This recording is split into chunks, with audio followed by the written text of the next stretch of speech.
Hello and welcome to another video and podcast from Fantasy Football Scout as we look ahead to game week 4. It's team news time as we look at the latest team news and injury developments ahead of the deadline.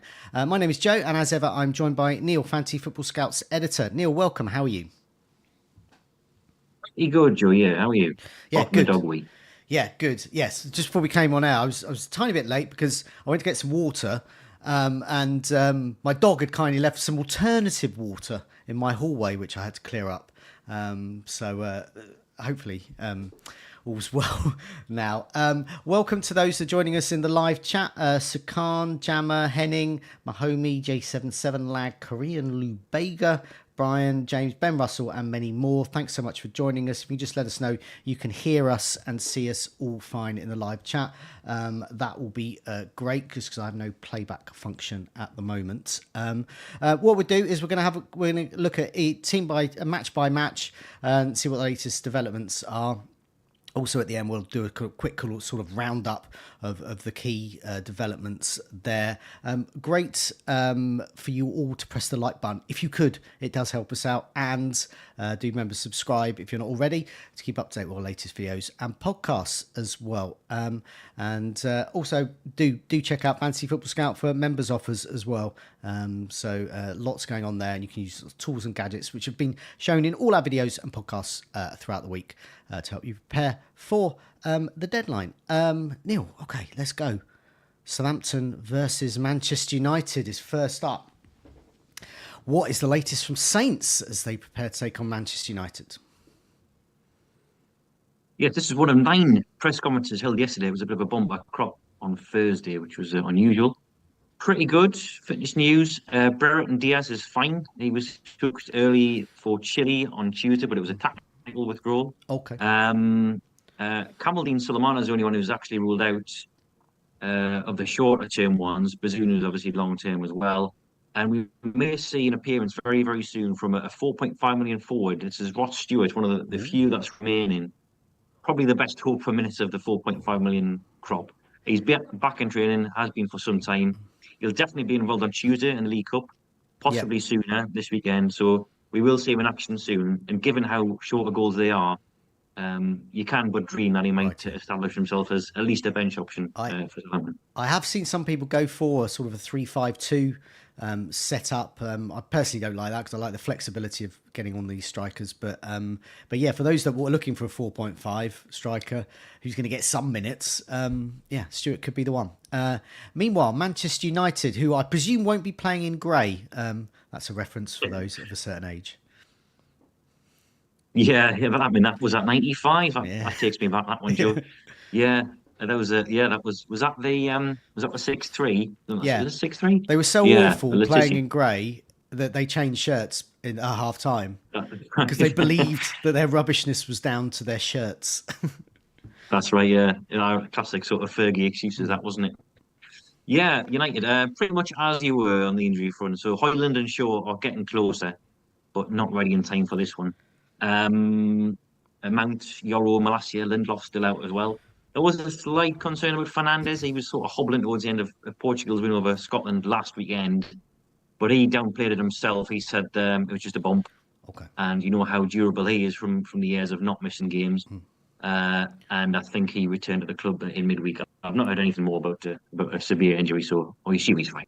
Okay, before we move on to Brighton Ipswich, someone in the live chat, Philip, asked Gabriel out for Robertson. Is that worth a transfer? Or just roll. I just wanted to flag that up because I aim to get Robertson at some point, but I fear his price might go up. I'm not going to get him before the deadline. I'll be getting him next week. So my answer to that is no, absolutely not. Keep Gabriel. He's brilliant. Do not bother with Robertson. Absolute rubbish. Terrible player. Don't even look at him. So I hope that helps, Philip. Move on to Brighton, my team against Ipswich.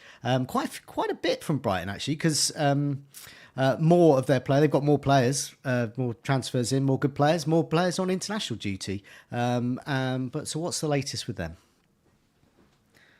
Yeah, quite a busy one. This was yesterday, so something might have happened in between. But injury updates first. Milner's probably out, almost certainly. They're just assessing him. Could be 1 week, could be 2, could be 3. Matt Sweetfair is back on the grass and training, so he'll be assessed again for the weekend. Could be back involved. Kadioglu will be involved in some capacity, though whether that's from the start, whether it's out of position in midfield as well, that's a possibility. He has had a short-term hamstring injury, but he's been training this week. O'Reilly's obviously out.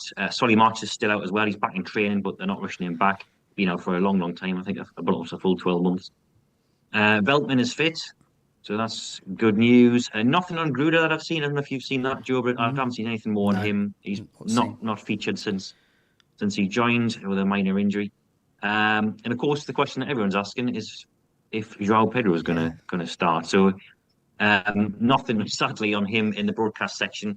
Nothing sort of that I've seen myself. However, the Argus did report a quote. I'm guessing this was from a different section, maybe the written section, where he said, "I think we have a great medical department who will do everything for the regeneration of the players, and the players themselves are professional enough to know what they have to do to be fully recovered for SAD." Okay. So you can but hope. We're in uncharted territory with Hurtler because he's new to the Premier League. He's not had internationals like this before. He was in Bundesliga 2 last season. So fingers crossed. Well, what my feeling with that, as a Pedro Minter owner, obviously they're going to play, but I would think they're going to play anyway because a lot of the players that might come on in their place, for example, Adingra, they've also played on international duty as well. So it's a case of whoever looks the fittest. So yes, they could be rotated, but Brighton against Ipswich is kind of match where I wouldn't be too disheartened if I did see Pedro on the bench, which I don't expect to at all. I expect him to start, but if I did, I wouldn't mind because I don't mind 20 minutes of Pedro against tired East Anglian Suffolk legs. Meanwhile, we should also point out that he didn't get much minutes. He only had 45 minutes for Brazil, so it was just the flight back. A lot of the other ones, as you said, Rutter's another one. He was away with France under 21, so I know he got a lot of game time. So there you go. Okay. Meanwhile, Ipswich, those tired Suffolk legs, how are they? They're in pretty good shape, Joe. Actually, they're in rude health. Hutchinson's fine. He pulled out of the England under 21 squad, but he's all right. He just needed a rest from a tight hamstring. And the 4 red flags they had are now turned either yellow or have gone all completely. So Wes Burns and George Hurst, they were back in training this week, and as it stands, McKenna says they're available. Harry Clark's joined in with the group for the first time. He's been out since the last season with an Achilles operation, so I think there'll be more time for him, match fitness wise. And then Nathan Broadhead, who's the last of them, he's been back in training as well this week. So again, McKenna says he might need a little bit longer than Burns and Hurst, but they're all back in training, so nobody in the injury room. Oh, we've got some latest from 1995 from FPL Freddie. The famous Southampton-Manchester United grey shirts match ended 3-1, and the 6-3 match was, in fact, the season afterwards. That was right. That was after the 5-0 that week. Yeah, that was the week after that. That's right. I remember now. Mine's going. No, I was confused as well. There were so many great matches then when Southampton were a pretty good side. Crystal Palace Leicester next. What's the latest from Palace? Yeah, I've just finished watching this actually. There's a few new things and a few flags cleared up. So Adam Wharton's fine. He withdrew from the this is a recurring theme. Withdrew from the England under 21 squad last week, but he's all right. He just needed a bit of downtime. Lerma's all right as well. He went away on international duty and he's fine. Not such good news on Trevor Chalobah, so the new signing from Chelsea. He was injured in his first training session, an abdominal muscle. It'll keep him out of this one. Might keep him out of game week 5, but should be all right after that. Charlie Riyad, we've got a timeline on him, 8 to 12 weeks with a knee injury. And Frank is still out as well with his rib injury, but he is back in training. Rightio.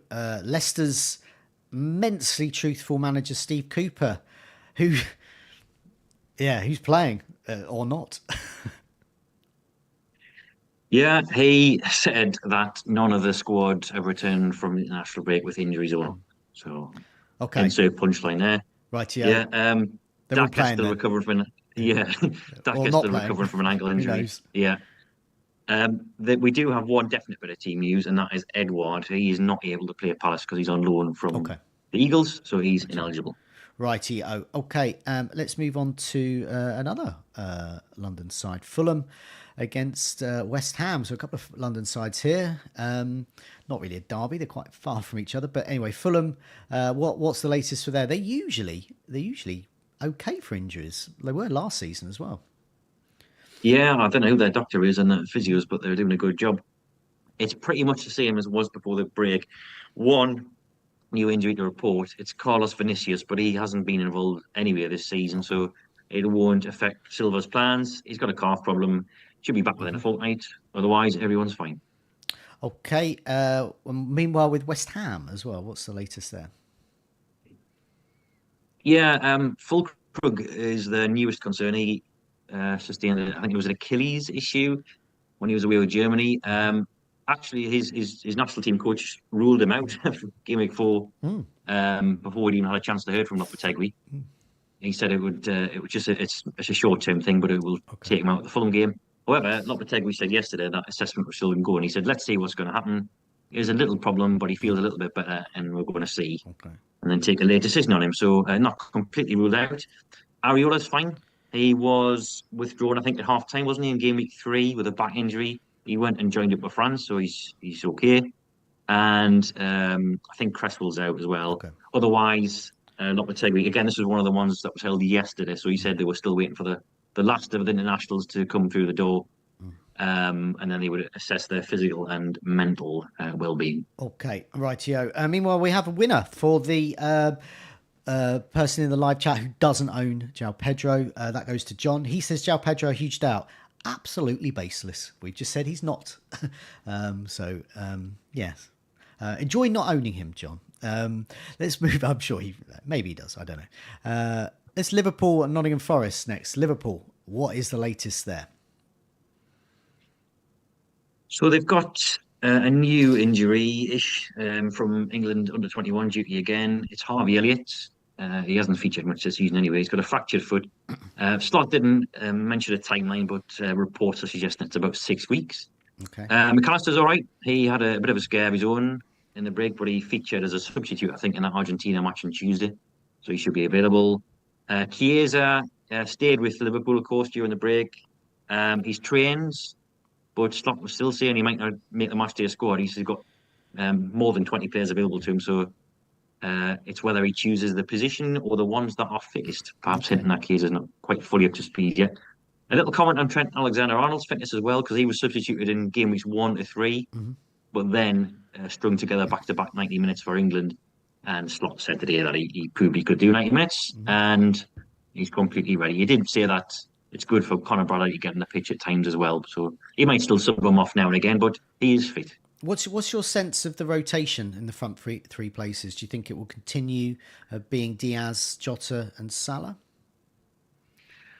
Well, Salah was back. I think his last game was Monday, and Jota's was last Sunday, so that's less of an issue, I think, for those two. Oh, good. And Jota only got 90 minutes, I think, over the 2 games, 92 minutes. Diaz is obviously the concern. He was in action, I think it was Tuesday night. It was a relatively early kick-off for South America. I think it was 9:30. He did play, I think, 180 minutes over the break. We're in a bit of uncharted territory with Slot. If it was Klopp, we would have said it's a possible concern, because exactly a year ago, I think, after the first international break, he benched Diaz and Darwin, and McAllister only got 45 minutes. Slightly unknown with Slot. My gut would say he'll start him and bring him off early, because he would have been back, I think, on Thursday. And then they've got the one issue is that they've got Milan in the Champions League after this, so there is a possibility that he might rest Diaz. He might rest Canati as well. But he's in my predicted lineup at the moment, and I will consult more of the Liverpool fan base before I finalise that. Yeah, I saw some quotes from him in The Athletic. The Athletic had picked up on it because he was asked about rotation. And he was sort of indicating that, that he will stick with the team he's got. He was indicating that. He didn't see any reason why not. They're fit lads. But so I think what you're saying is right. I think it will be pretty much the Liverpool team we expect. But there could be some reduced minutes. Could see a 70th minute substitution here or there. Which we've sort of seen anyway, really, because he likes to drop teams. But I would feel confident, I think, if you own any of those sort of popular players so far this season in attacking roles. Okay, Nottingham Forest as well. Obviously, they're facing them. Everyone expects Liverpool to beat them. So what shape are Nottingham Forest in? They've got 2 new concerns from international duty, both from the Ivory Coast. Sangari and Bolly. Bolly's got a calf problem. Okay. Sangari, we're not sure what the issue is. All Nuno would say yesterday was that they were doubts. So no, not much help there.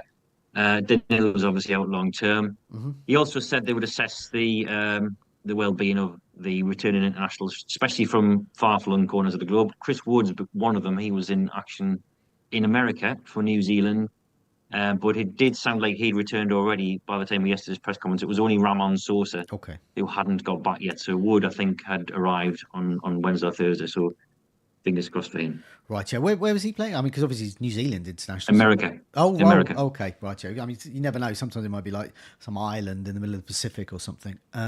Let's go with a man's once. John's really hammering it in the live chat.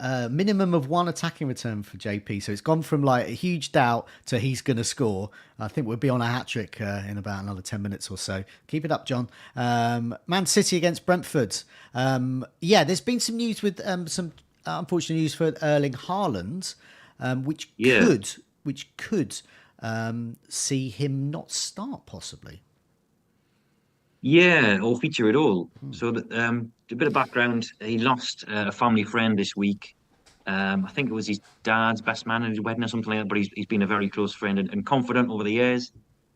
I don't think it was an unexpected death. I think, driven by the sounds of it, Colin had been visiting him in hospital. And Pep said today that, classic Pep, we will see tomorrow if he is able mentally and physically to play. I've seen reports in the press that Man City would be prepared to give him compassionate leave, and Pep sort of suggesting that himself, that if he wasn't mentally and physically ready, that he would give him that. We have actually been here before with Oh, Haaland, when he lost his nan. okay. Was it last season or the season before? Yeah. And he actually played, I think, the day after or against Copenhagen and lasted the full 90 minutes. He then played both matches of a double game week, which were around the funeral. Mm, So I would think, based on that, that he still plays. okay. You never know. We'll keep your eyes peeled on social media and any leaks coming out tomorrow morning. But at least we do have a precedent for this, which is Yeah. unusual because Yeah. it's such an unusual set of circumstances. Yeah. And that was blood relatives. That was his grandmother who died. So fingers crossed, as a Haaland owner and captain, that he is mentally and physically able to play. Although obviously bigger things are more important than an Yeah. FPL. I would. My instinct would be, from what you've just said, then that there is precedent there, but also it'll be a case of he either plays or he doesn't. I mean, if he's physically and mentally able for the bench, he'll be physically and mentally able to play. Yeah. I think have a good vice captain and have a good first sub. Just in case, but yeah, my instinct is that he'll play. Meanwhile, Brentford, how are they set up for this? I'll just quickly revisit City, Joe, because Oh, there's a few more sorry, so injuries to there bring in more. as well. Sorry, yes, sorry, yeah. There is, yeah. Obviously, yeah. Holland is definitely the headline out there. Ake is out now until the other side of the October international break, so he was stretchered off for the Netherlands in midweek, and he is injured. Foden's back. He's been back in training over the break. I think we've seen Savinho as well in on the grass. Wasn't mentioned today. Foden was mentioned. He was asked about Guardiola was asked about Foden and Rodri. He was already back, and he says they're good. They're training. They're really good. So the flag will come off him if it hasn't already. Okay. And I think that is it. Yeah, Oscar Bob we already know about. So him and Aki are the red flags. Okay. Yeah. Okay. Brentford then. How are they set up? Let's have a look. Yeah, yesterday, a few new additions to the injury list. Matthias Jensen's one of them. He probably would have featured. He's out with a calf issue. He'll be out for a couple of weeks. A new signing has joined him as well on the injury list. Gustavo Nunes. He's out for weeks with a minor stress fracture to his back. Hickey, Thiago, and De Silva, we knew about their long term. Rico Henry, we thought we might see in game week 4, but he was earmarked for a friendly during the international break. He's been out for a year with a knee injury, but then picked up a minor muscle injury in training. So that's had a slight setback in his recovery. So obviously he's not going to feature this weekend. One bit of good news, and that's Christopher Aya has recovered from the injury that forced him off in game week 3 and then out of the Norway squad. So he's trained and is fine. Okay, we'll move over to Aston Villa against Everton. So Aston Villa, Champions League rotations about to kick in, and there was injury doubts over Konsa and Watkins over the international break. So what's the latest from Villa? Some good news, we hope. Very good news, yeah. I mean, this has been such a big day of injury news. We could have led with any one of these stories if it was a hierarchy thing. But Watkins and Konsa are both fine, according Okay. to Emery. He did mention Watkins more than Konsa. He said that Watkins is progressing and he's battled to regain full fitness because obviously he hasn't been himself after the Euros. But he is available for Aston Villa's clash. And then he also said that they didn't have any problems with the returning internationals. So Konsa is amongst that group. And I mean, Carsley had said that himself actually after the England game. He said he's okay. He thinks he's okay because he'd had taken a blow at the leg and then hobbled off a little bit later on. But both club and country manager seem to think he's fine. Okay. Meanwhile, Everton. Are we going to see an appearance of the phrase "touch and go"? We certainly are. There's no touch and go about it. We definitely will, 100% be touch and go, and it concerns Seamus Coleman, yet again. He's got a calf injury, I think. Oh, sorry, ankle injury. It is. Calf was his last one. He was substituted during the England game last week. He played for Ireland, obviously, and he is touch and go for the weekend. And in my experience, touch and go generally means they don't risk him. Yeah. There are some exceptions. Tarkowski being the rugged centre half that he is, he sometimes gets through it, but mostly they don't risk players that are 50-50. Chimiti's still out, so is Breuer. Branthwaite's still out as well. Okay. Patterson too. Branthwaite is back on the grass, but he's just at the beginning of that process, and they've got to go through a training period and then a game period, so that'll be like friendlies and League Cup probably before he's considered. So it might be some time yet. Okay, yeah, that would be a blow to Everton. You definitely need Branthwaite back. And I can't even believe Seamus Coleman's still a thing. I remember, like years ago, it was the Baines v Coleman, who to get. This was like the Haaland Salah captaincy debate of yesteryear. Yeah, Seamus Coleman's still going. Leighton Baines is, booking his Oasis tickets. In his retirement. Yeah. Coleman's not even the most aged right back at Everton because Ashley Young will fill in for him this weekend, and he's 3 years older than. So Coleman's a whippersnapper compared to Ashley. God, he must have been about 10 when I first started writing Fancy Football Scout. Okay, let's move on to Bournemouth against Brighton's B team, Chelsea. Bournemouth, how are they set up? Ashley Young's 39. He's older than I thought. Yeah, Bournemouth, they've got a new injury from international break, and it's Dango Tara, who's come back with a twisted ankle. So he has joined Tyler Adams on the injury list. There's another red flag. It's not injury, it's ineligibility. It's Kepa. He's on loan from Chelsea, so he can't face his parent club. Otherwise, pretty good. Brooks returned to the bench in game week 3. Enes Ünal's been back in training over the international break, so he could be involved in the squad. And given that Iraola said that was only Adams and Dango, we think Philip Billen is fine as well. Delia's just appeared in the live chat to say, did they say anything about Palmer? This is your moment. We're about to go to Chelsea. Yeah. Well, he didn't, actually. He didn't mention, not in the broadcast section that I've seen, but we have seen Palmer on the grass already in the break, so we are assuming that he's fine, and we've had media reports pretty much ratifying that. He did mention 3 players who are still injured. So Reece James, Malo Gusto, both of whom are right backs, and Romeo Lavia. Lavia is close. Maresca said hopefully for the next game. I assume he was talking about the one after this rather than this one. But James is definitely out, and Gusto is definitely out as well. Yeah, as you see there, Palmer and Fofana, they withdrew from their squads. I think it was more load management, really, especially in Fofana's case. And we have seen both of them on the grass since then. A quote about Sancho as well. He's obviously signed and is now in line for some involvement. One of the reporters said there's a plan to use him off the bench, and then Maresca said, no, I decided first 11 depended on the training session. So I've been talking to Tom Johnson, one of our colleagues, Chelsea supporting colleagues, and he said he would be a total shock if it was Sancho or Nkunku on the left this weekend, because Neto has been away with Portugal and has played twice, and Maresca has previously said that they were sort of managing his minutes a bit after a long-term layoff. So You might see the return of Nkunku. You might see a debut for Sancho this weekend. Okie doke, rightio. Meanwhile, North London derby. Tottenham against Arsenal. Now there should be some news with Tottenham because there were quite a few major injuries. Solanke, for example, Van der Ven, before the international break. So yeah, what's the latest there? Yeah, we have two forwards red flagged, and then one who might be back or should be back. And the one who should be back is Solanke, so he's been in training this week. As has Mickey Van der Ven, and Postecoglou said if they get through training tomorrow, then he guesses that they'll be available. It's not quite a fully commitment on a clean bill of health, but he seemed to be implying that they were all right. The other two forwards I was alluding to there, Richarlison still out, and Will Lancashire, one of the 4.5 million brigade, he's out as well.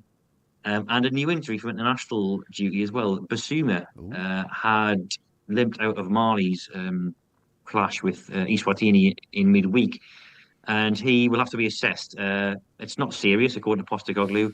They're going to see if he can train tomorrow. Obviously, this is a Sunday game, so they've got a bit of extra time, but he will be flagged. Rightio. Arsenal, they've got some midfield issues of their own, haven't they?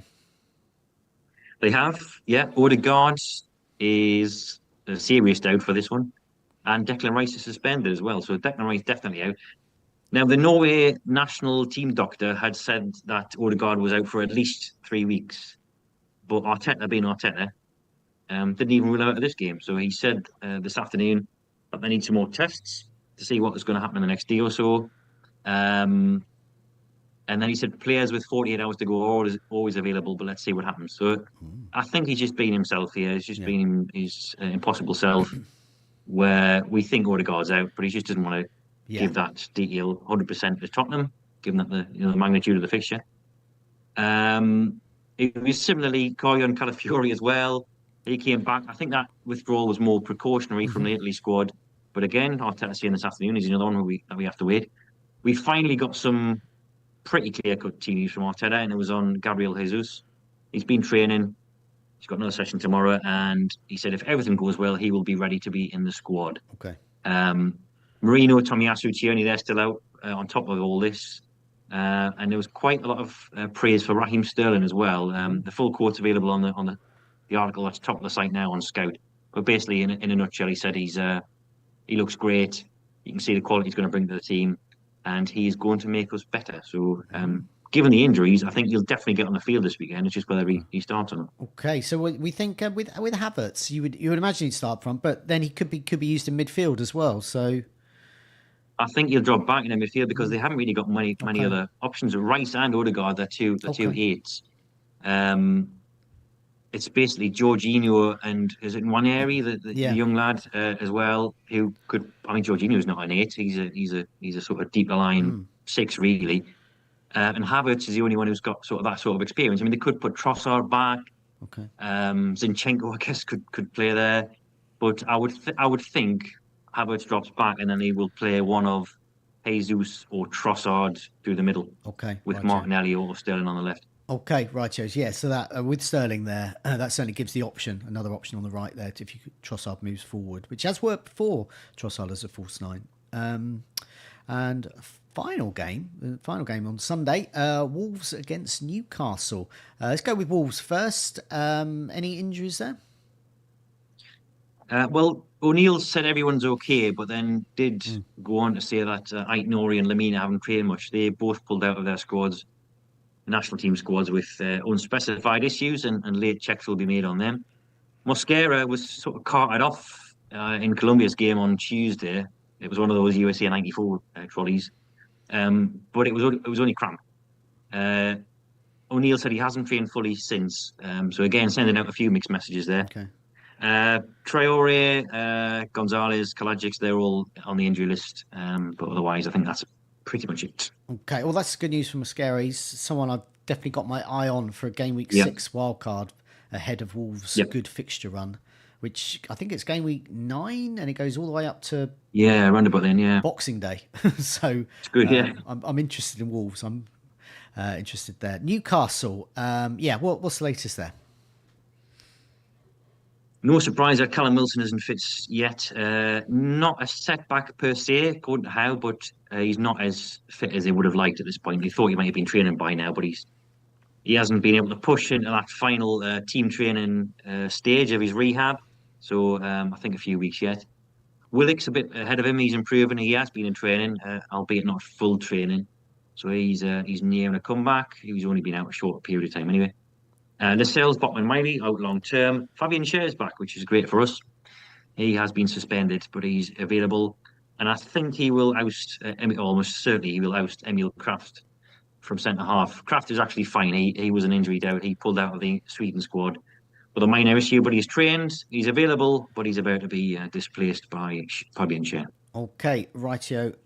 I've got the roundup sheet here, just sort of round up some of those ones. So available, the Brighton fullbacks, Veltman, Kadioglu, Krath, as we just heard there, back from Newcastle. Van der Ven and Solanke should be available. Certainly very strong hints they will be. And Ollie Watkins, had a few questions in the live chat. What about Ollie Watkins? Well, he should be available as well. Fulkrug, West Ham, Achilles may keep him out. Calafore, a knock could keep him out for Arsenal. Chris Wood, just a late return. I probably wouldn't read too much into that, but he's coming from afar. But yeah, I would imagine he'll play for this one. Bolly, calf issues makes him questionable. Ain't Nori. Wolves, a knock could keep him out. And Haaland, there's that bereavement issue that makes him questionable. But as we heard earlier, we do have some previous knowledge of what happens, sadly, in this situation with him. And he did indeed play that time when his grandmother died. Major doubts, Odegaard, pretty much he's ruled out, but it's Arteta, so keeping the opposition guessing there. Mascaro, cramp is going to keep him out, so very short term there issue there for him. Meanwhile, lots out. O'Reilly and Vifer at Brighton. Edouard is ineligible there and Branthwaite, groin issues going to keep him out for Everton. Milner continuing issues with his hamstring, he'll be out. Elliott at Liverpool, he's out with a foot problem. Wilson fitness, I've just put fitness because he's a bit unsure, he's just not ready, so he's not ready for Newcastle. Vinicius hasn't played yet for Fulham, so he's definitely out. Kepa is ineligible. Some may have gone for him in goal. Utara as well is injured and is going to be out. Rice is suspended, will miss out. Chalobah as well, he's injured and out. James, I've just put James as the reason for him being out because he's always out, and the reason is it's Reece James. Gusto knock is going to keep him out. Richarlison still injured, still unavailable, muscle problems there. And Nathan Ake, muscle problems, going to keep him out. So that's most of them there. And so, that we've rounded up. Thanks a lot for joining me, Neale. Thanks a lot, everyone who's joined us in the live chat. Plenty more videos and podcasts throughout the week to keep you updated about the game week. Obviously, lots of articles as well from Neale and the team at Fantasy Football Scout. Do have a look at them, particularly on the sort of lineup news and the team news that's on the site. So have a look at that. Fantasy Football Scout at .co. It is .co.uk. I just do it instinctively. So yeah, we're still .co.uk. Okay, thanks a lot for joining us. Good luck everyone with the game week. Good luck with your decisions, and we'll see you again next week. See you later. Bye. Thank you. Bye-bye.